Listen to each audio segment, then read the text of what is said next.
Someone who was raised religious would be told to live life a certain way, and then when they leave that religion, they realize they have to find their own values and figure out how to live life.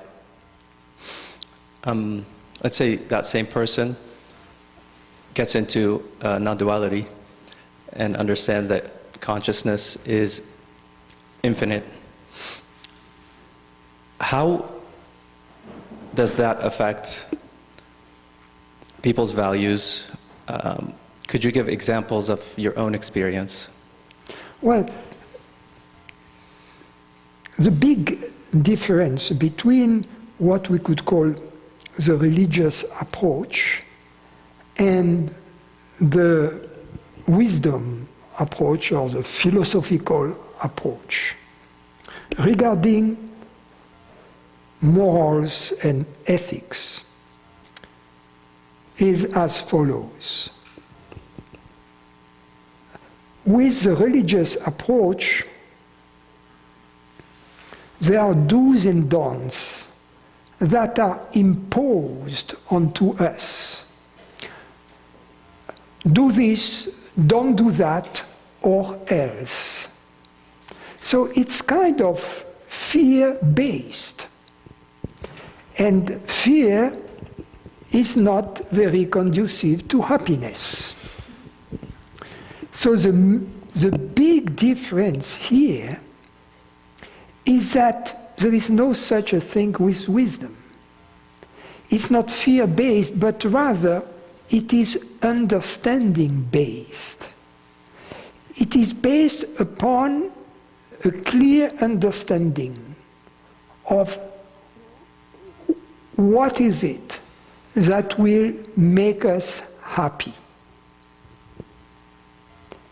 And with wisdom comes the understanding that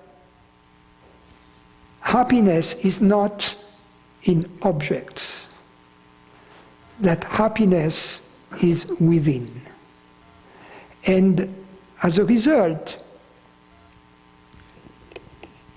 we discover that the right action, the ethical decision, instead of being imposed onto us from the outside, from a holy book, from principles, is discovered within, from our own intelligence, from our own understanding, from the place of love within and from the place of happiness within, so that there is a total and joyful acceptance of the ethical decision instead of a resignated acceptance. Religion tells me I should love my neighbor.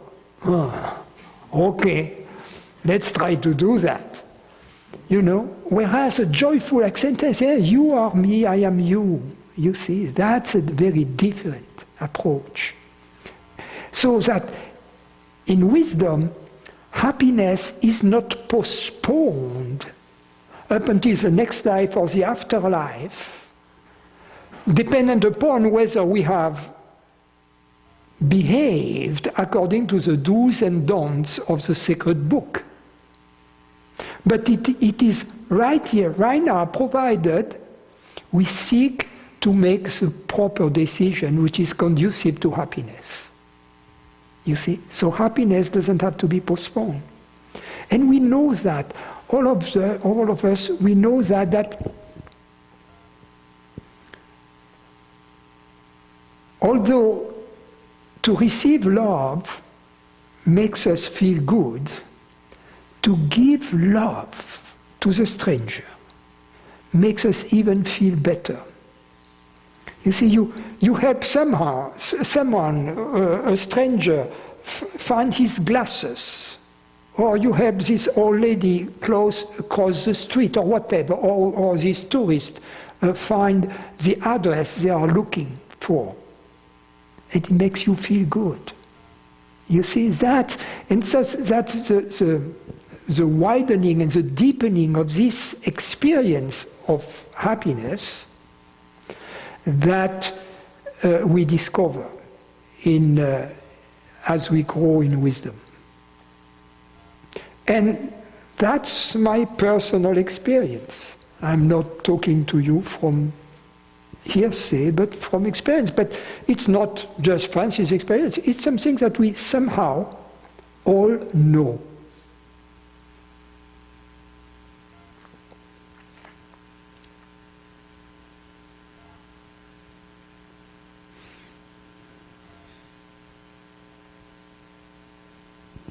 Quick follow-up. When someone religious realizes there's no God, as they were taught, they start questioning, if there's no God, what do I do now? Other people would ask them, well, where do you get your morals from? So they come up with their own morals, and that could include love to others and acceptance, but it does not include the understanding that consciousness is, or they are not separate selves, and consciousness is unlimited. So when you add consciousness is unlimited to the equation, does it affect any of the new values that were developed when they understood that religion's values are not consistent with what they want? They came up with their own. Is there a need to change anything? Well, perhaps yes, because it's clear, more or less, when you are in a religious context where your values come from. But when you move out of this religious context without being in the wisdom context, these new values, where do they come from? What is the source of ethics in this case? I'm asking you the question. How do you find that? Where do you find those values? You look inwards, and it is somewhat based on love.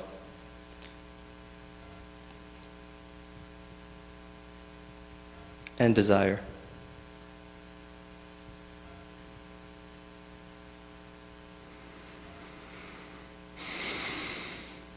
You know, when we say that, love and desire, it may mean many different things to different people. So it doesn't give me much information about the source of values in this case.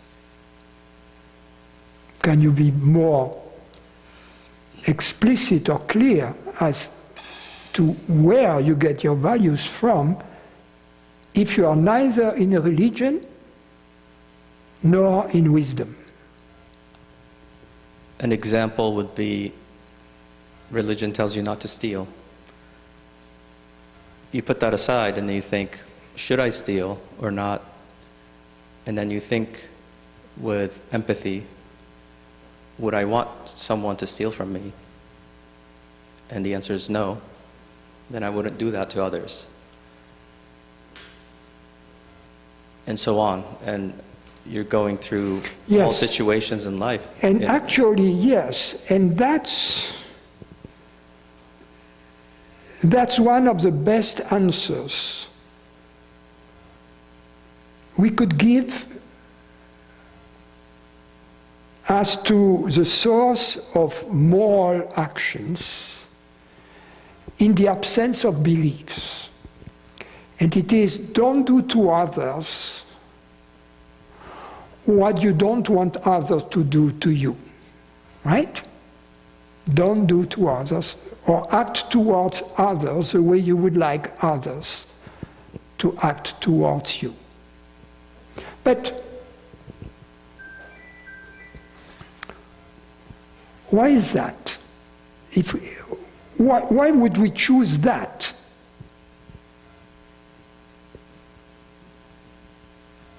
Why would we choose this rule rather than, I don't know, do what is best for the evolution of the human species? Why would you choose this rule?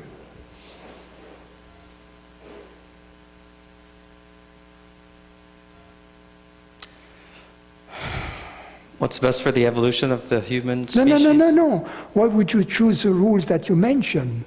Because choosing the best for the human species No. could not be. That's not what I said. Why would you choose the rule you mentioned? Don't do to others what you don't want to be done to you.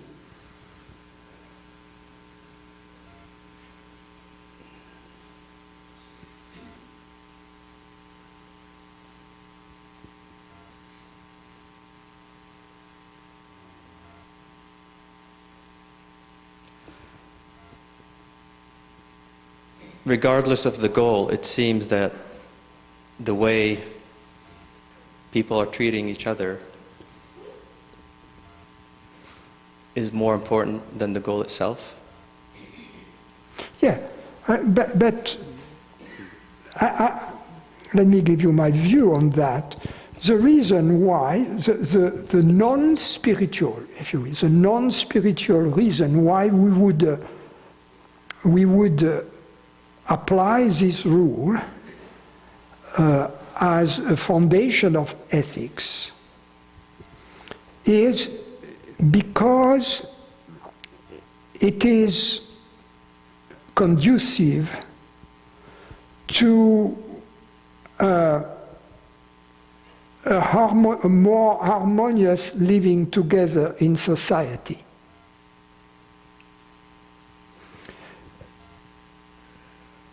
That could be, we could observe that, for instance, let's say we have two young kids, you know, and the little boy takes the doll of the little girl, or let's be political correct, or the handgun of the little girl,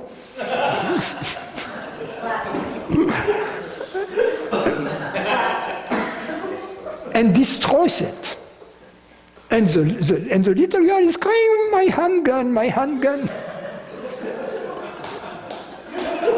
And then you as a parent, what do you tell the little boy? You tell the little boy, what would you say if your little sister would destroy your doll? I like that example. You see what I mean? What would you say? And then the little boy understands that, oh yes, so then I'm not going to destroy the gun of my sister. Yeah? So that everybody can understand that at a very young age. So we understand that it will prevent, out of fear that the same is going to be done to you, or may be done to you out of fear, then it will kind of establish some peace in society, which is, let's say, a goal that is. But really, the real origin of this rule has to be found somewhere else. It has to be found in our common reality. That what we do to others, we do it to ourselves, really.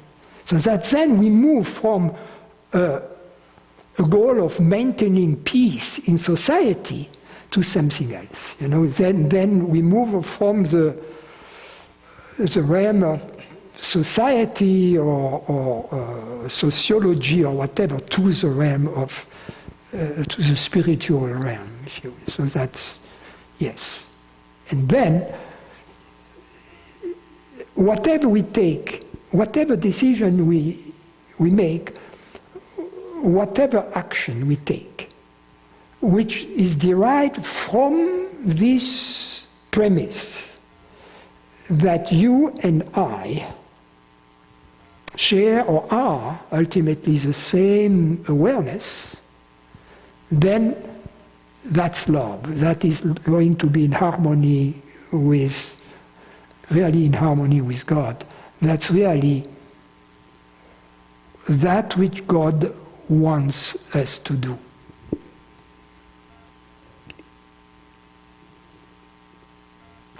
So ultimately, there shouldn't be any real opposition between the do's and don'ts of religion, in most cases, and what we actually do. Because although the do's and don'ts of religion seem to be absolute, thou shalt not kill, thou shalt not lie, etc., thou shalt not steal, but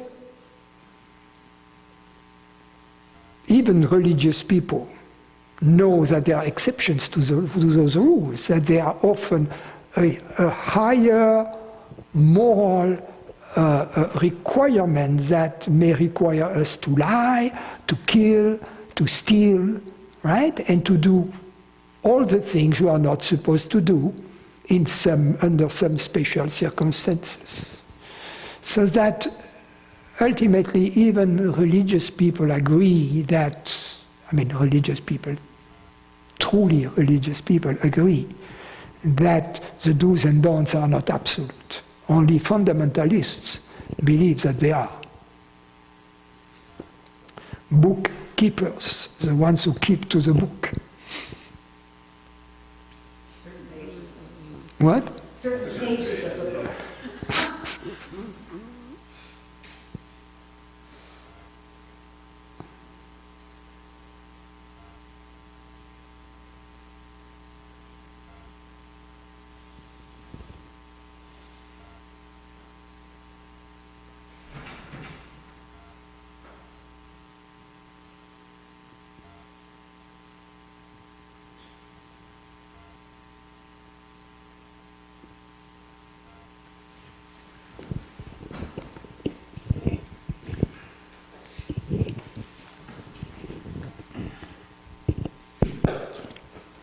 Francis, is there an analogy that you provided sometime in the last 2 months about a circle in which one way the inward path is going of introspection and the other way inquiring about the world, and that they somehow come together? Is there something like that? I don't remember.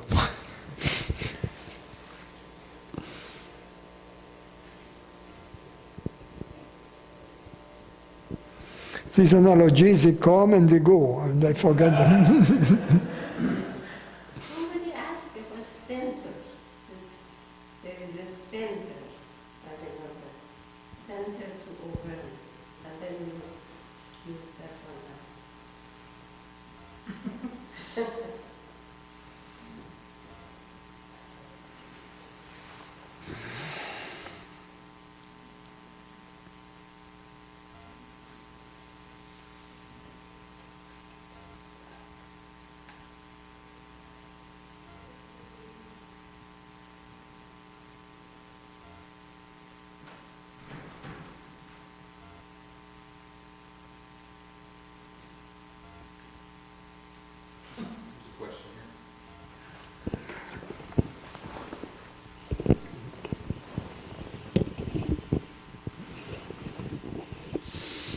From Amna, how do you deal with people who are close to you and who are unkind in their behavior towards you, and who are unaware or unwilling to change their behavior?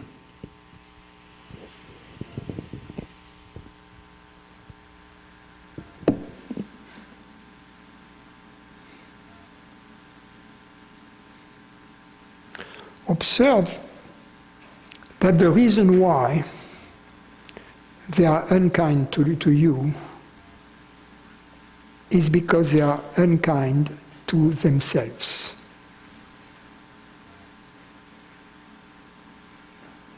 And the reason why they are unkind to themselves is because they want to suffer. So because they suffer, they want to make other people suffer too. So the moment you understand their suffering, that will change your attitude towards them. Because instead of trying to address whatever they have done to you, or whatever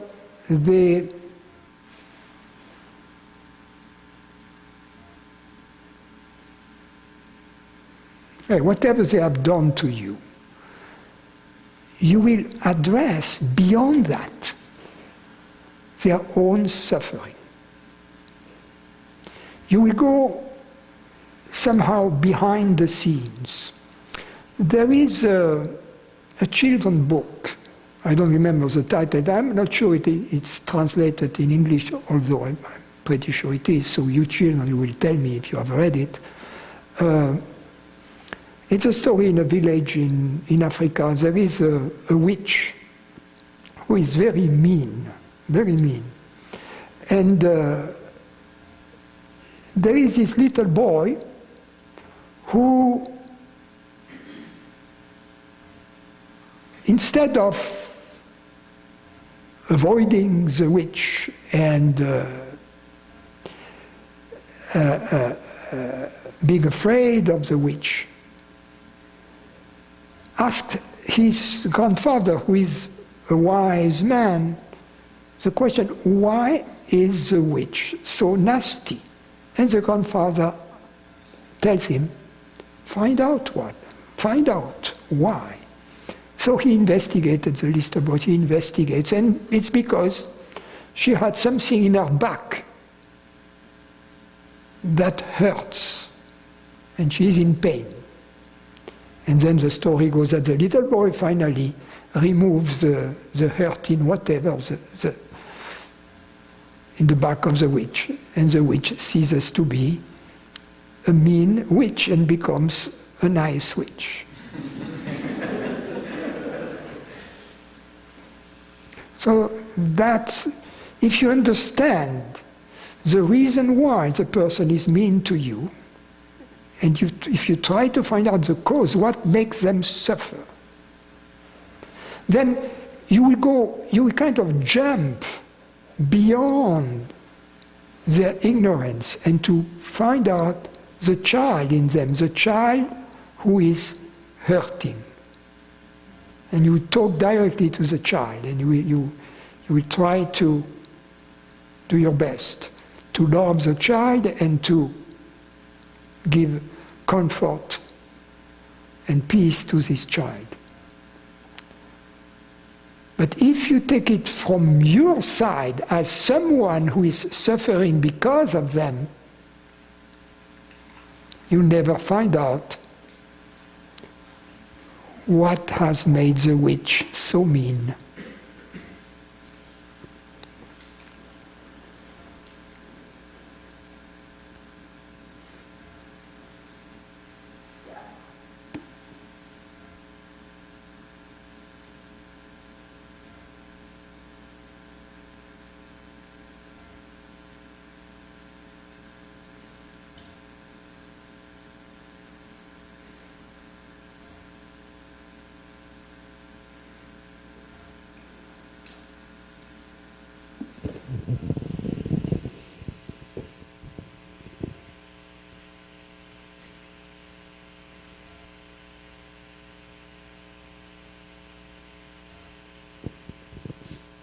Another question. JP asks, I know I am awareness and am still drawn to satsang. What is the reason of this, and what now? He goes on. Let me see. Okay. No, that's it.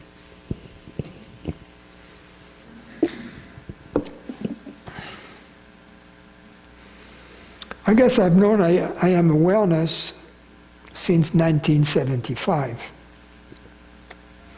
And I have attended all satsangs by my teacher up until 1995. So or most of them, at least all the ones I could attend. So if you ask me, I find that perfectly natural. Because it was fun to watch, it was fun to be there, to be in this atmosphere. It was like watching a movie.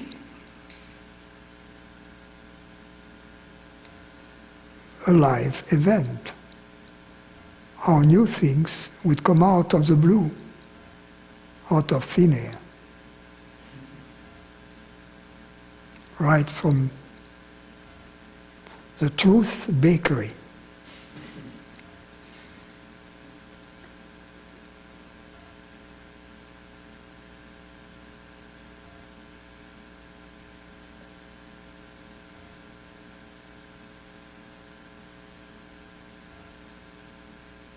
To be in satsang, to attend satsang, doesn't make one an ignorant.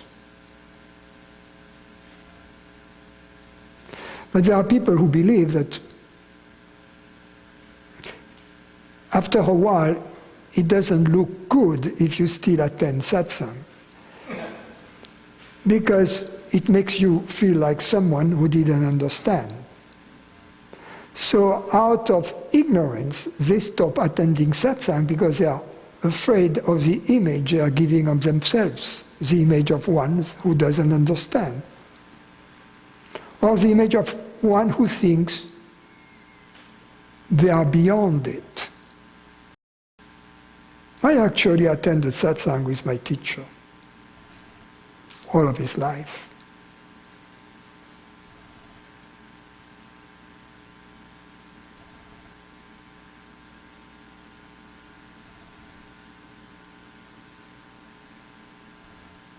There is a form of apparent independence, which in fact is the sign of some residues of ignorance.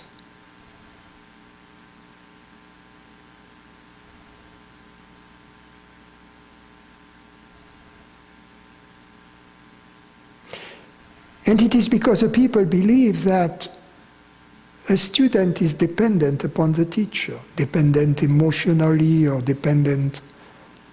Whereas in fact, in the case of a true teacher, the closer the student is to the teacher, the more independent within he or she becomes.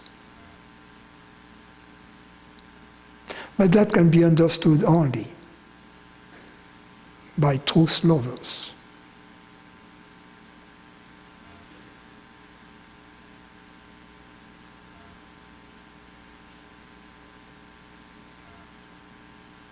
The fact is that we never stop learning. We learn from events, we learn from everybody. When we stop learning, we are closed. And when we are closed, we are almost dead.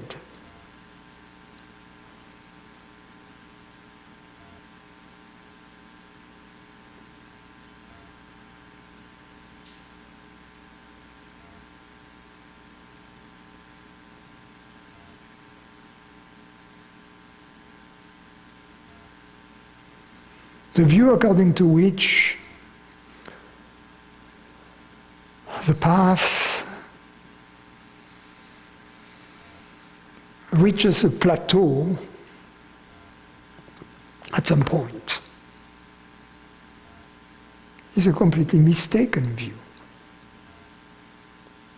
It's a path viewed from the vantage point of ignorance, from the vantage point of a separate entity who reaches this plateau. There is no such separate entity in the first place. So who cares about a plateau if there is nobody to reach it?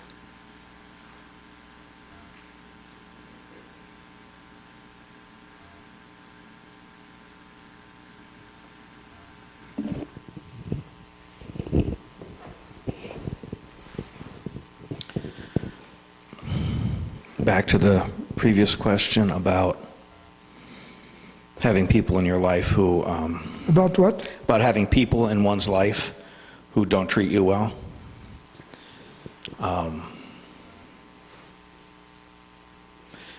So there's a guy at work, when I talk about vaccines with him, he says, I don't believe all that, and he says it with a lot of energy and anger. And from what I'm hearing you saying is, the best thing is to see that he's in pain about something. He's suffering about something. And not trying to convince him or any of that stuff, but to try to see and try to understand what he's going through.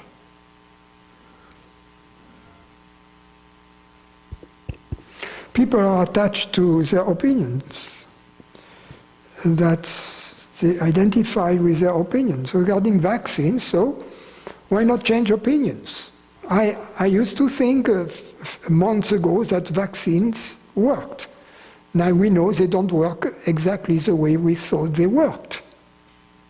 And tomorrow we can change opinions again. I mean, who knows? So me trying to think about changing him is me holding on to my own opinion instead of being open. But why to worry about his opinion? That's the first thing. Or who cares? Exactly. Don't give it a flying rat's ass to what he thinks. That's his problem, not yours. In a sense, it becomes our practical problem. Yes, if people don't get vaccinated, we need to wear masks and to cancel retreats. Yes, that's true too. But, you know, sometimes something starting with S happens.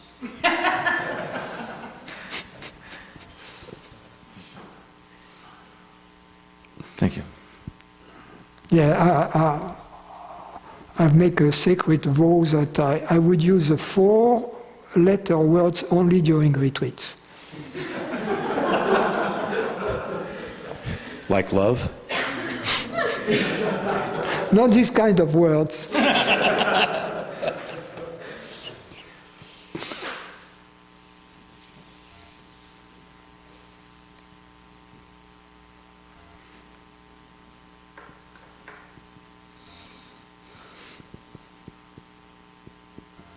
Yeah, sometimes COVID hits the fan.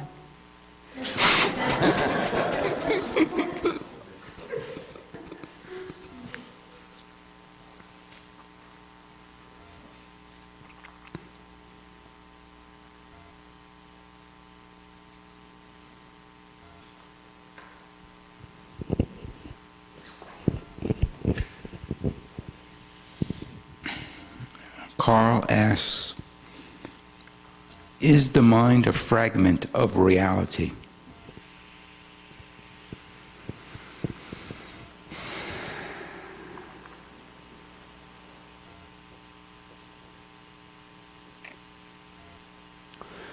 We have to